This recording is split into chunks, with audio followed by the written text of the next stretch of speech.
est-ce que vous m'écoutez, s'il vous plaît? Répondez-moi. Oui, madame, on vous entend. Moi, je vous attendais. Très bien. Donc, je vous dis bonjour. J'espère que vous allez tous bien, vous et votre famille. Surtout avec ce qu'on traverse actuellement, il faut vraiment faire très, très attention. Alors, nous allons entamer la série des cours de la deuxième EMD. En fait, tous les cours qui vont être réalisés à partir de maintenant, bien sûr, ne seront pas inclus votre l'EMD qui aura lieu donc jeudi. Donc, tous ces cours, ça va être les cours pour la deuxième EMD. Alors, on va commencer par… D'abord, dites-moi, s'il vous plaît, est-ce que vous avez un cours après dossier? Non, madame, on n'a pas aujourd'hui un cours. Donc, on va essayer de faire 2 cours. D'accord? On va faire le premier cours. Je vais vous donner 10 minutes de pause et on va essayer de faire le cours qu'on avait raté la semaine passée. D'accord? D'accord, oui. Très bien. Alors, donc aujourd'hui, nous allons voir l'interrelation entre l'orthodontie, l'orthophonie et l'ORL. En fait, ce sont 3 spécialités qui sont étroitement liées. Pourquoi? Parce qu'elles utilisent les mêmes, ou bien les trois spécialités ont en commun. Donc, les muscles qui régissent ces différentes fonctions, que ce soit la phonation, ou bien que ce soit tout ce qui se passe au niveau de la sphère orofaciale, ou bien ce qui nous intéresse, nous, ce qui se passe donc au niveau de la bouche. Donc, ce sont des fonctions qui vont utiliser les mêmes éléments, que ce soit la respiration, la phonation ou la mastication. Donc, on va, dans les 3 cas, il y a utilisation des dents, de la langue, des muscles péribuccaux. Donc, c'est pour ça que ces 3 spécialités vont se trouver intimement liées. Et très souvent, on rencontre des échecs quand les anomalies sont fonctionnelles, quand il n'y a pas une prise en charge pluridisciplinaire de l'anomalie. On va commencer. Est-ce que vous arrivez à voir la diapo? Est-ce qu'elle a changé? Non, madame, c'est C'est toujours resté la dans… première. Oh, oui. Et là? Non? Non, pas encore. Non, Les pas diapos ne encore. défilent pas? Oui. Je ne sais pas ce qu'il y a. J'ai un problème avec mon micro. Je ne sais pas pourquoi. Ça Bon, va. et on va Pas. essayer de… Comme ça, vous arrivez à voir? Oh, oui, ça s'est changé. Pour la… Oui. Très Pour bien. Bon, la… là, ça ne change pas, mais je ne suis pas en mode… On Oui, va mais essayer on de faire arrive le… à voir. Vous Ça va. arrivez à voir? Oui. Très bien. Même si c'est pas en Alors, mode plein eh ben, écran. très bien. Très bien. Si vous ne me voyez pas ou là, vous m'arrêtez. Alors, donc, on va commencer par l'interrelation entre l'orthodontie et l'orthophonie. Donc, comme je le disais, ils ont en commun la musculature qui exerce ces 2 fonctions. Donc, les muscles de la sphère orofaciale jouent un rôle dans l'articulation des sons, dans la mimique, mais aussi dans la morphogénèse des arcades, d'où la relation étroite entre la phonation et l'orthodontie. La phonation est une fonction à but de communication. Ce n'est pas comme la respiration qui est une fonction vitale. La phonation, elle a surtout un but social, c'est de pouvoir communiquer entre les êtres humains. Donc, c'est une fonction de communication, ou bien ce qu'on appelle une fonction de relation. La phonation est une fonction complexe. En fait, la phonation va mettre en jeu plusieurs niveaux. Le pharynx, le larynx, les cavités susglottiques, les cavités nasales et les cavités buccales. Nous, ce qui nous intéresse, c'est tout ce qui se passe au niveau de la cavité buccale. On ne peut pas, par exemple, intervenir quand il y a un problème, par exemple, au niveau des cordes vocales ou bien au niveau du larynx. Nous, ce qui nous intéresse, c'est quand il y a des anomalies au niveau de la prononciation des sons, donc qui se passe au niveau de la bouche. Alors, comment se fait la phonation? Bon, je ne vous apprends rien, vous savez qu'il y a ce qu'on appelle les voyelles et les consonnes, d'accord?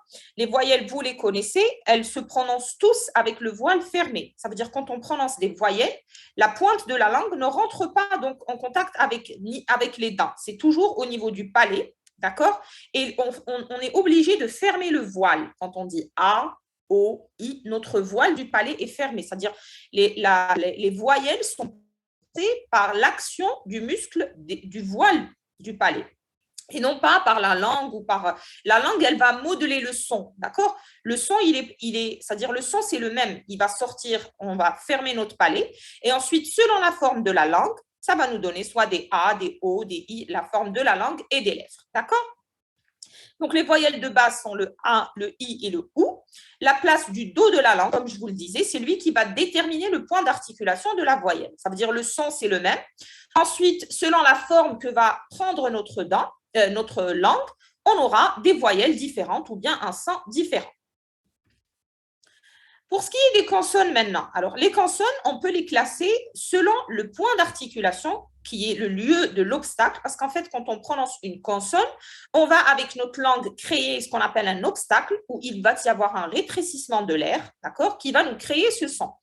Et normalement, et je précise, en langue française uniquement, la langue ne doit jamais prendre appui sur les incisives supérieures. D'accord? Quand vous prononcez les différents phonèmes de l'alphabet français, la langue ou bien la pointe de la langue ne rentre pas en contact avec les incisives supérieures. Si lors de votre prononciation, vous voyez que vous touchez les incisives supérieures, ça veut dire que vous avez une praxie de la phonation. Par contre, la langue arabe, d'ailleurs, la langue arabe est connue comme étant l'orat dad. Donc, par exemple, pour prononcer le phonème da, là, on est obligé de positionner notre langue sur les dents. En anglais aussi, quand on prononce le phonème the, là aussi, on est obligé de mettre la langue entre les dents. D'accord? Donc, cette règle s'applique uniquement en langue française, donc, parce que parfois, quand vous allez lire, vous allez trouver que la langue ne doit pas rentrer en contact avec les incisives supérieures. Et au cours, nous, par exemple, quand on parle, on utilise de l'arabe, il y a beaucoup de phonèmes ou bien de lettres qui ne se trouvent pas, l'arabe étant beaucoup plus riche que le français d'un point de vue phonétique. Donc, on va avoir beaucoup plus de sons et ça nous arrive donc que la langue rentre en contact avec les dents. Alors, on peut classer les voyelles, les consonnes. On a, là aussi, c'est selon le point d'articulation. On a ce qu'on appelle les palatales. Alors, les palatales, on a le D, le L, le N et le T. Les palatales, on les appelle les palatales parce que l'articulation de ces consonnes se fait avec un point de contact au niveau du palais.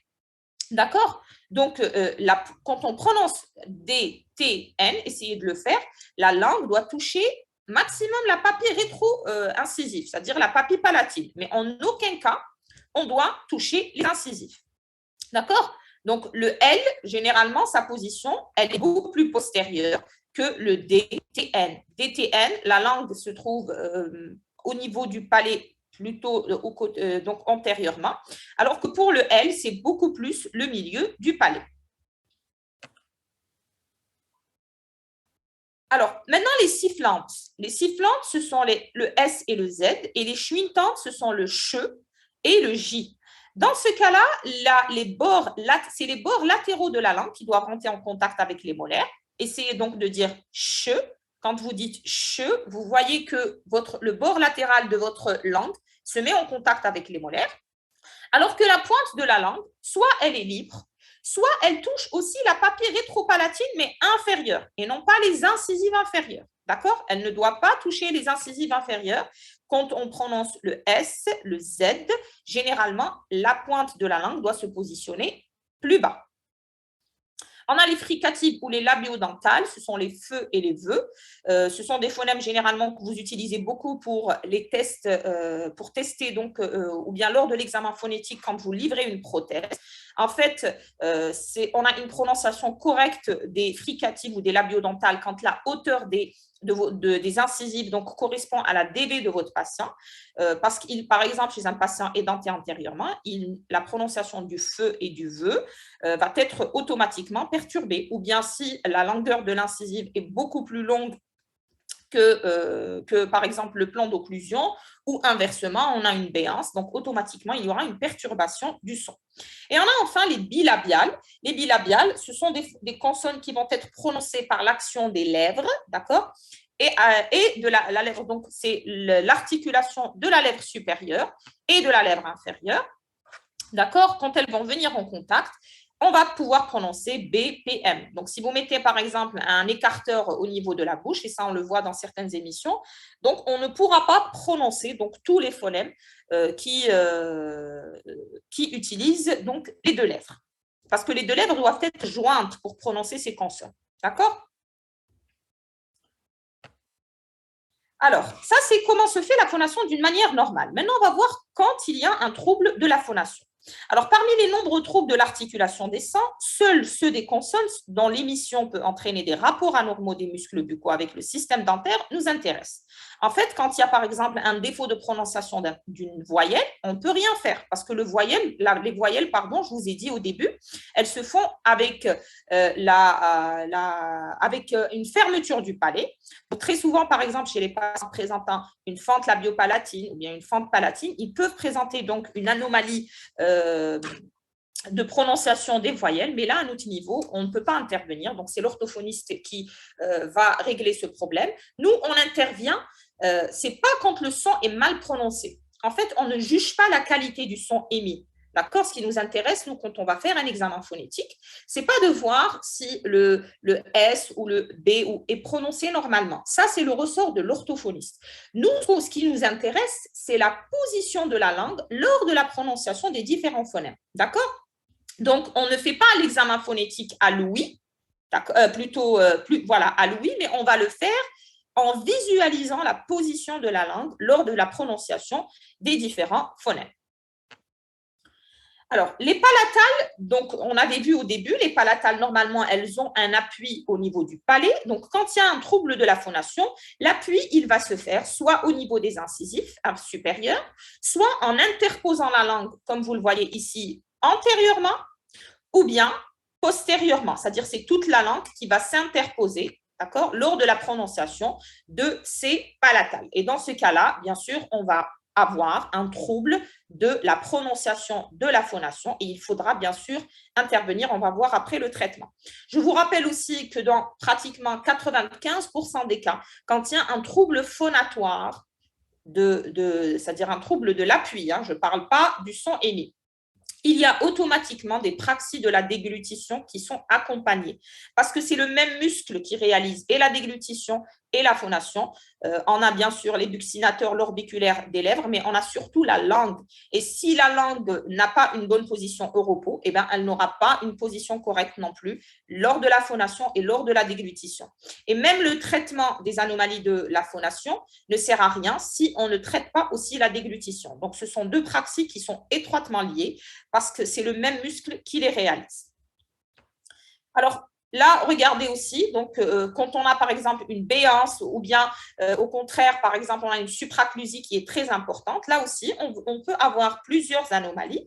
Donc là, par exemple, regardez, la langue s'interpose au niveau donc des deux arcades, d'accord? Et là, comme vous le voyez, on a une interposition totale lors de la prononciation du DTL. C'est-à-dire quand vous avez un patient, vous allez lui demander de prononcer ces consonnes et vous allez voir où va se positionner la langue. Les sifflantes, donc je vous rappelle que les sifflantes, je vous ai dit, la langue doit se situer au niveau de la papille rétro-incisive inférieure, les bords latéraux de la langue doivent toucher les molaires. Dans ce cas de figure, quand on a une praxie de la prononciation des sifflantes, la pointe de la langue va se mettre soit au niveau des incisives inférieures, soit s'interposer entre le haut et le bas. D'accord ? Et parfois, c'est latéral. Ça veut dire que les bords latéraux de la langue vont s'interposer latéralement entre les molaires. Et enfin, pour les labiodentales, c'est-à-dire les labiodentales, normalement, le feu et le vœu, les dents ne doivent pas rentrer en contact, elles doivent affleurer légèrement donc, les dents pour pouvoir prononcer ce son. Le fait, par exemple, d'avoir une supraclusie ou une lèvre courte ou une lèvre inférieure éversée va automatiquement entraîner une anomalie de prononciation des labiodentales. Et là, par exemple, on voit qu'il y a une interposition de la lèvre inférieure lors de la prononciation des feux et des vœux. Alors, soulignons bien sûr une fois de plus, comme je vous l'ai dit, que la plupart des troubles moteurs sont associés à des anomalies, des praxies de la déglutition. Pour ne pas dire la plupart des troubles phonatoires sont associés à des troubles de déglutition, parce qu'il y a juste certaines exceptions, mais sinon, dans la plupart des cas, les deux praxies sont associées. Donc, les troubles, généralement, quand il y a des troubles de la déglutition, on retrouve automatiquement des troubles de la prononciation des D, T, N, des S et des Z et des CH et J. Les points d'articulation vont être antériorisés. Ça veut dire qu'au lieu de se faire sur la papille rétro-incisive, ils vont se faire sur les incisives ou bien en interposition. Quand la langue s'interpose, on parle de sigmatisme, d'accord? Quand la prononciation, par exemple, du S et du Z se fait en interposant la langue, on appelle ça un sigmatisme interdental. OK? Et parfois, alors, quand on demande aux patients de dire che, j, ils sont remplacés par S et Z. C'est ce qu'on appelle un zozotement. D'accord? Donc, là aussi, donc, ce sont des différentes anomalies qui peuvent être rencontrées lors de l'examen phonatoire. Alors, quelles sont les conséquences d'un trouble phonétique? En fait, il faut savoir qu'il y a deux courants, d'accord? Il y en a qui vous disent que les troubles phonatoires vont automatiquement entraîner des malpositions dentaires, d'accord? Et la preuve est que parfois, donc, quand on rencontre justement ces anomalies, il y a automatiquement des malpositions orthodontiques. D'accord? Alors que pour d'autres, c'est une fonction où la force exercée par la langue, parce qu'en fait, quand on prononce un phonème, c'est 1/10 de seconde. Donc, ils estiment que la phonation n'a pas une action aussi importante, par exemple, que la respiration ou que la mastication, parce qu'elle ne développe pas des forces très importantes. D'accord? Et donc, là, il n'y a pas une relation directe. Ce n'est pas parce qu'on a des troubles phonatoires qu'automatiquement, on doit avoir donc des malpositions dentaires. Ça, c'est primo. Secondo, le lien de cause à effet n'est pas établi à 100%. On ne sait pas si les troubles phonatoires sont la conséquence ou la cause des anomalies dentaires. D'accord? Donc, il faut toujours garder à l'esprit qu'il y a deux courants. Il y a le courant, par exemple, de Dan qui a beaucoup travaillé sur la phonation. Lui, il estime qu'il y a une relation directe entre troubles phonatoires et troubles orthodontiques. Selon lui, quand il y a un sigmatisme interdental, ça veut dire que quand la langue s'interpose entre les dents lors de la prononciation des phonèmes, on retrouve souvent des béances. Elle peut être antérieure ou postérieure selon le défaut ou la localisation du défaut. Quand il y a une supracclusion, on retrouve un sigmatisme latéral, ça veut dire que la langue s'interpose latéralement. Quand il y a une proalvéolie, on a une pulsion linguale sur les incisives lors de la prononciation des palatales. Et au contraire, quand on a une lingoversion des incisives, on a ce qu'on appelle un sigmatisme dorsal. Donc, ça, c'est le premier courant. Pardon. Donc, la conclusion sur le rapport entre troubles articulatoires et morphogénèse, je vous ai dit, n'a pas fait l'unanimité. Pour certains, les malocclusions entraînent des troubles phonatoires et pour d'autres, ces dysmorphoses sont la conséquence des troubles de la phonation. Pour certains auteurs, comme Coépé, l'action des troubles articulatoires sur la morphogénèse est minime, car l'action exercée par la langue lors de l'articulation d'une consonne ne dure qu'1/10 de seconde. Cependant, nous savons que les troubles de la phonation et les troubles de déglutition sont étroitement liés et je crois que c'est ça la clé du débat, c'est qu'on ne peut pas parler de troubles phonatoires sans parler de troubles de la déglutition et c'est plutôt les troubles de déglutition qui vont entretenir et engendrer ou bien aggraver l'anomalie et non pas les troubles phonatoires. D'accord ? Donc, très, très souvent, qui dit trouble phonatoire dit trouble de la déglutition et donc, automatiquement, on va avoir des anomalies orthodontiques qui vont être accompagnées. Alors, comment traiter ces anomalies? Alors, bien sûr, l'orthodontiste ne peut rien faire seul. Je vous ai dit que toujours le traitement de tout ce qui est anomalie de la phonation doit être toujours associé avec l'orthophoniste. D'accord? L'orthodontiste traite ou bien essaie de régler les problèmes d'appui et l'orthophoniste, quant à lui, va régler le problème des sons émis. Donc, l'éducation de l'articulation des consonnes palatales antérieures doit toujours être associée à l'éducation de la déglutition. Toujours. Bien sûr, on ne peut pas traiter la phonation si on ne règle pas aussi le problème de la déglutition. Et si on ne règle pas aussi le problème, si la langue, par exemple, présente un problème au repos, il faut le régler aussi. Parce que si elle a une malposition au repos, ben, automatiquement, il y aura une mauvaise position de la langue aussi lors de la prononciation donc, des différents phonèmes. Donc, selon le cas, ça peut être le seul traitement, ça veut dire une rééducation de la langue, si le trouble de l'articulé est faible et de faible amplitude, ou bien dans les cas, par exemple, d'infra-alvéolien incisif. Par exemple, pour ce qui est d'infra-alvéolien incisif ou bien une béance, il suffit, par exemple, de rétablir ou de fermer cette béance pour que la phonation s'améliore. D'accord ? Elle peut succéder à un traitement mécanique si le trouble d'articulé est plus important, gênant la spontanéité des mouvements de déglutition et de l'articulation phonétique. Contre-indication. Alors, la rééducation de la phonation ne marche pas si l'enfant n'est pas motivé, parce que ce sont des exercices que l'enfant doit réaliser avec sa langue, d'accord? Donc, généralement, il faut un minimum de coopération. Donc, idéalement, c'est avant l'engrammation, donc entre 8 et 12 ans maximum. Dans le cas d'un enfant ayant un retard scolaire important ou un retard mental, généralement, donc, la rééducation ne donne pas beaucoup de résultats. Et bien sûr, chez des patients présentant des parafonctions, telles qu'une succion du pouce ou bien un bruxisme, d'accord, donc le réflexe de succion doit avoir totalement disparu quand on entreprend l'éducation. Il n'est pas possible que notre petit patient ait à la fois un comportement d'adulte et d'enfant, c'est-à-dire on ne peut pas corriger la fonction et avoir une parafonction à côté. Donc, les patients non motivés ou bien les patients présentant une parafonction sont des contre-indications à la rééducation de la phonation.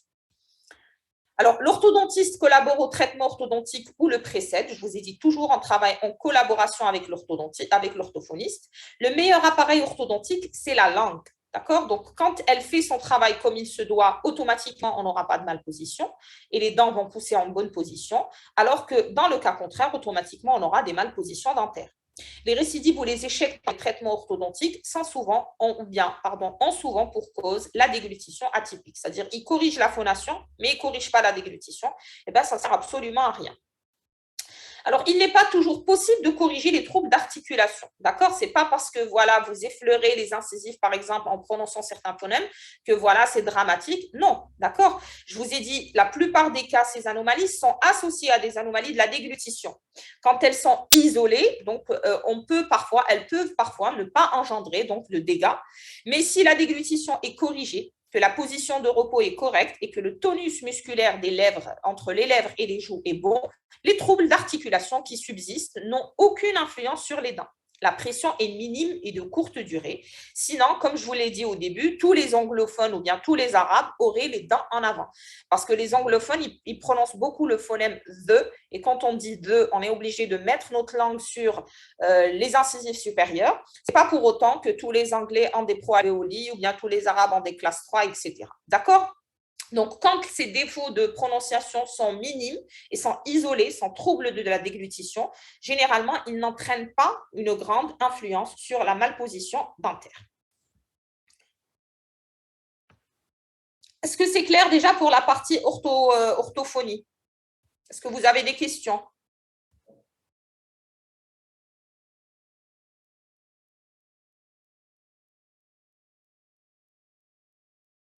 Est-ce que vous êtes là? Oui, madame. C'est bon, c'est clair? Est-ce qu'on peut entamer la partie ORL? Oui. C'est bon? Oui, Très madame. bien. Alors, dans la deuxième partie, donc on a vu l'interrelation avec l'orthophonie. Maintenant, on va voir l'interrelation avec l'ORL. Donc, l'ORL est une spécialité médicale, d'accord, que vous connaissez tous, donc otorhinolaryngologie, qui s'occupe donc des voies aériennes supérieures.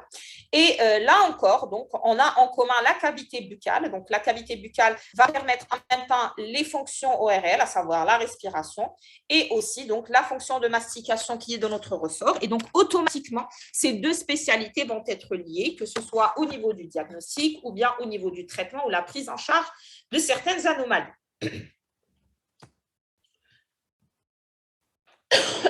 Pardon.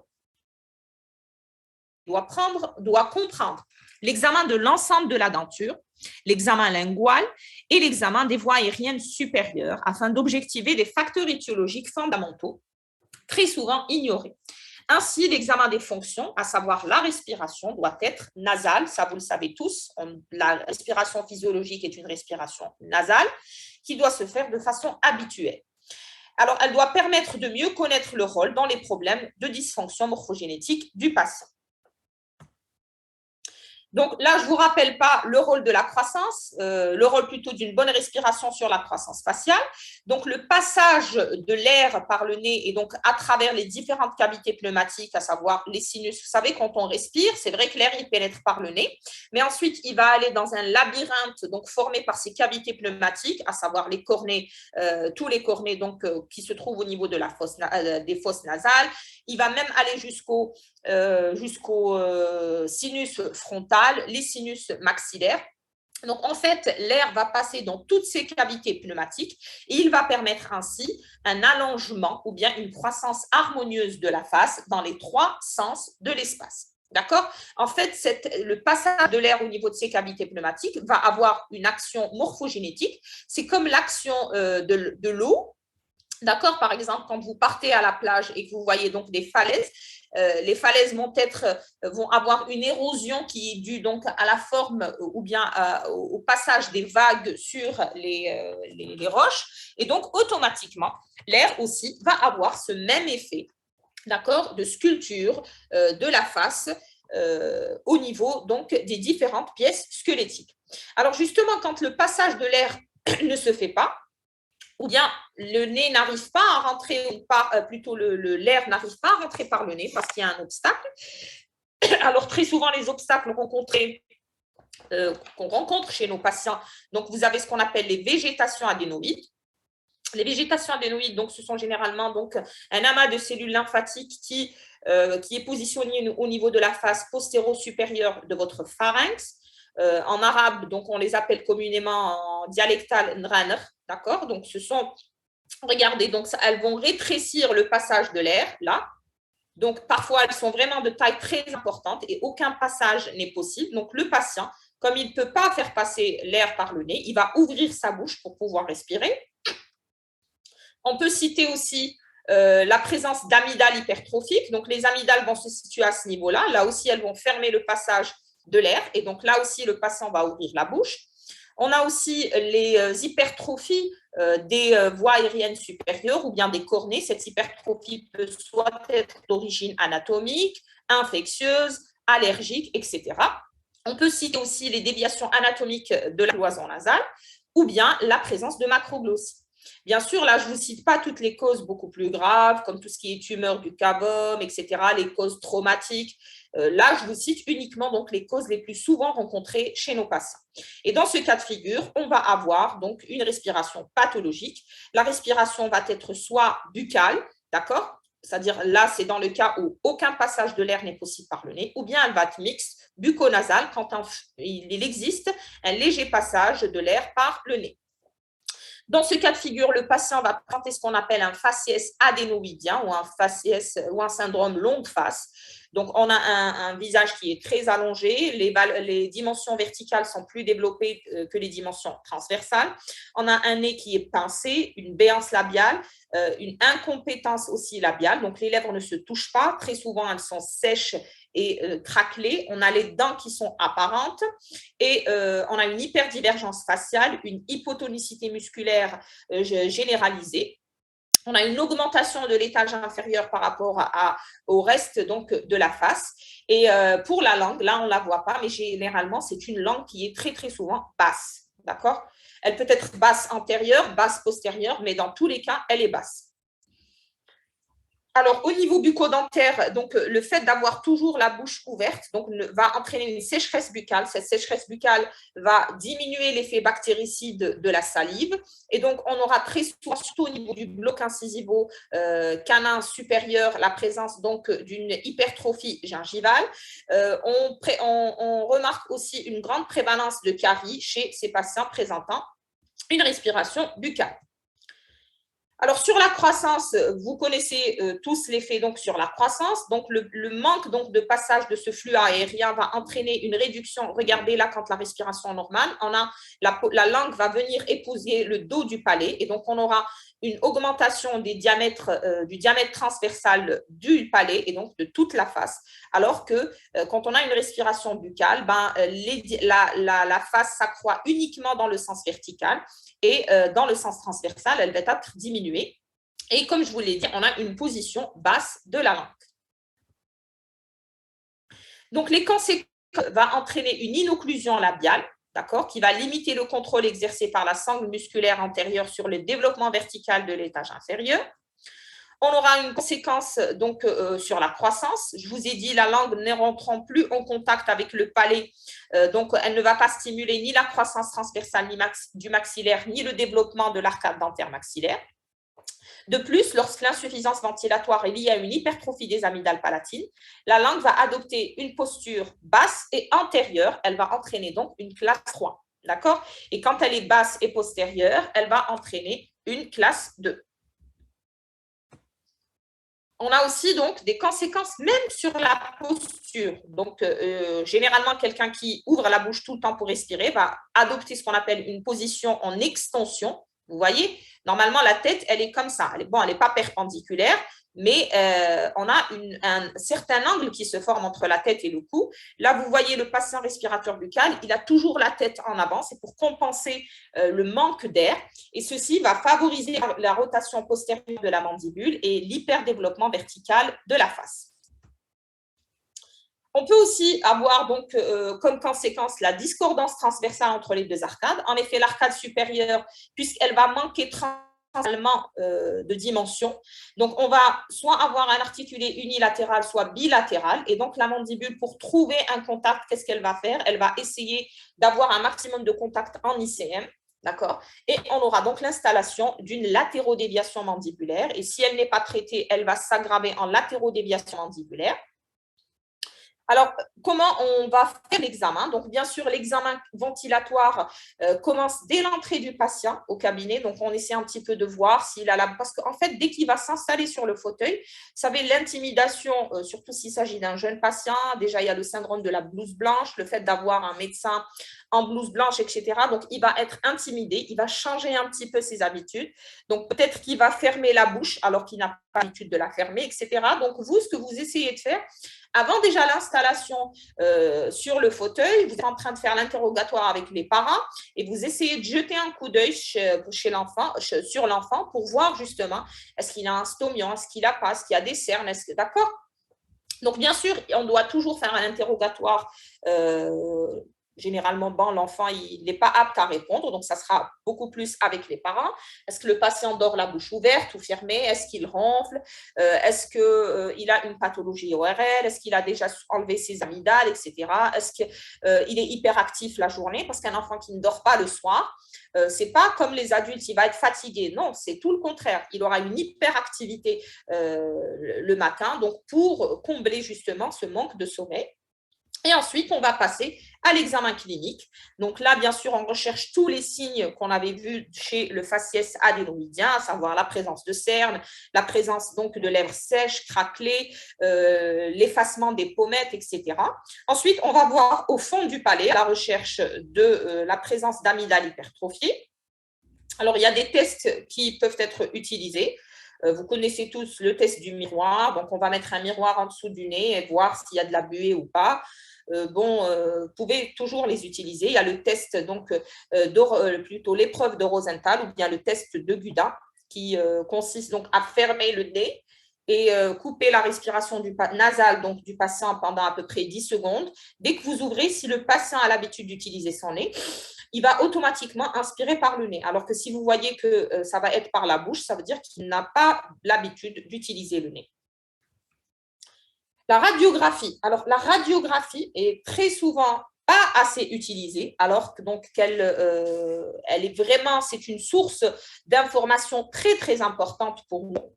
Avec une simple déjà radiographie panoramique, on peut déceler s'il y a la présence d'une déviation de la cloison nasale, s'il y a la présence d'hypertrophie des cornées, etc. Donc, c'est vraiment une source d'information très importante, alors que nous, généralement, quand on voit une radio, on va se limiter uniquement à ce qui se trouve au niveau de la cavité buccale, alors qu'il faut regarder beaucoup plus haut.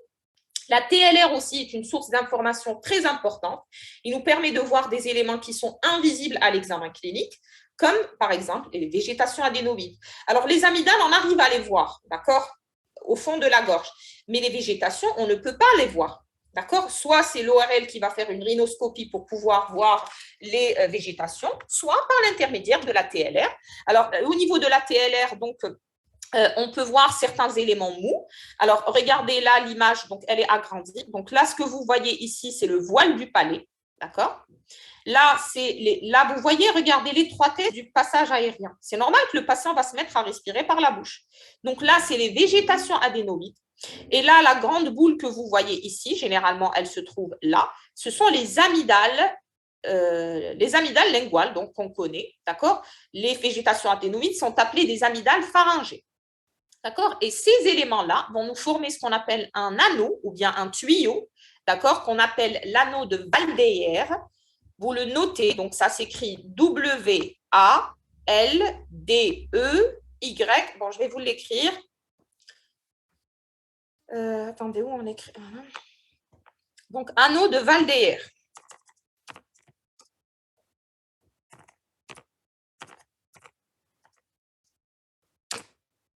D'accord, donc ça, c'est très, très important à connaître. Donc, ça va nous former un anneau. Et plus cet anneau est grand, plus le passage aérien est important.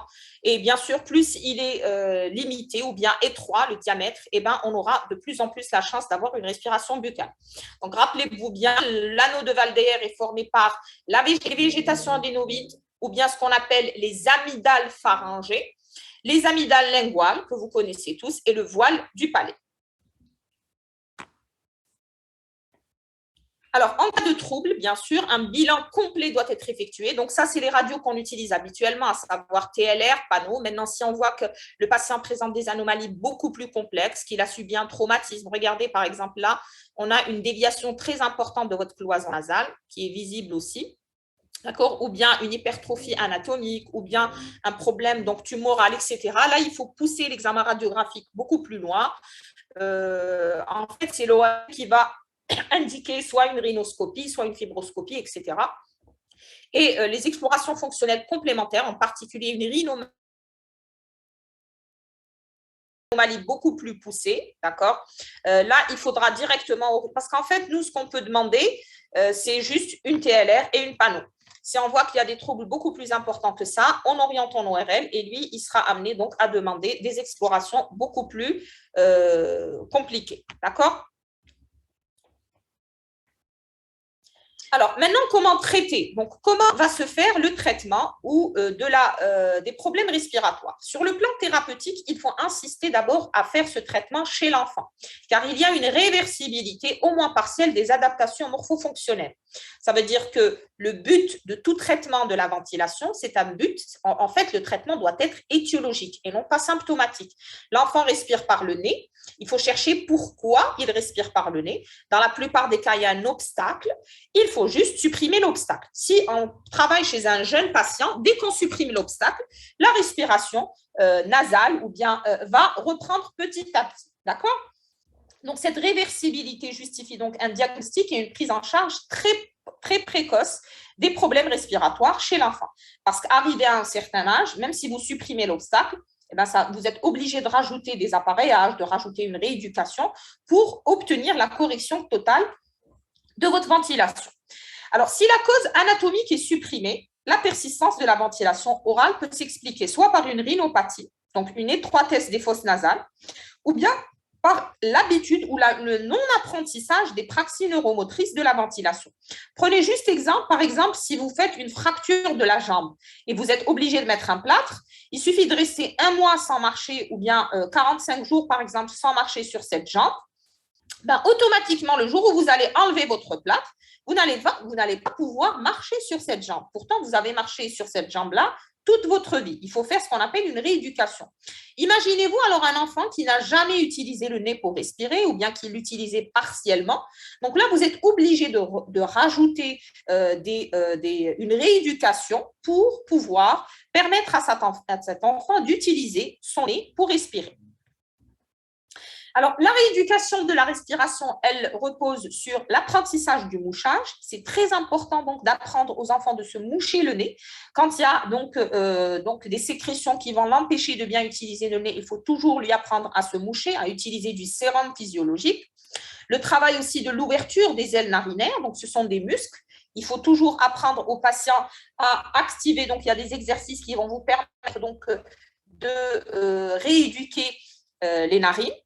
On a ce qu'on appelle les exercices de ventilation alternée et l'automatisation d'une ventilation abdomino-diaphragmatique. Ça veut dire qu'on apprend à l'enfant à remplir donc ses poumons et non pas son ventre avec de l'air pour faire travailler donc les circuits qui interviennent lors de la respiration.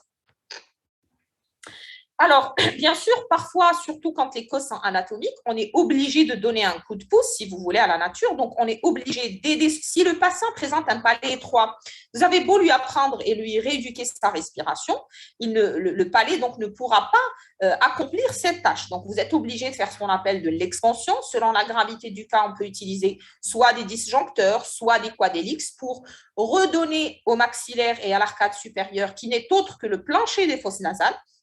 Donc, ça va lui permettre de redonner donc des dimensions transversales correctes et donc d'aider l'enfant ou bien notre jeune patient à bien respirer par le nez.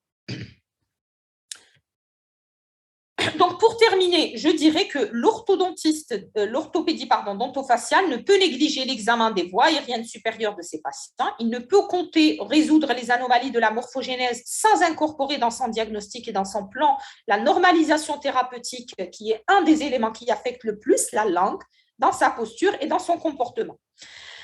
Pour bénéficier de l'apport indispensable de l'ORL, il convient d'approcher le problème de façon médicale, multidisciplinaire, et comprendre que la normalisation des voies aériennes hautes passe avant toute tentative de thérapeutique orthopédique. Donc, je vous ai dit, on ne peut pas corriger orthopédiquement les mâchoires s'il y a un obstacle à la respiration. La première chose, c'est supprimer l'obstacle. Ensuite, passer au traitement mécanique et la rééducation de la respiration. Voilà. Donc, on a fini avec la partie ORL. Est-ce que vous avez des questions à me poser ? Est-ce que c'était clair? Est-ce que vous êtes là ou bien vous dormez? Madame, c'était clair, madame. Je n'ai pas entendu, pardon? On est là, madame, on vous entend. Est-ce que vous avez des questions ou c'est clair? Normalement, ça a été clair. Ça a été clair pour tout le monde? Oui, madame. Très bien.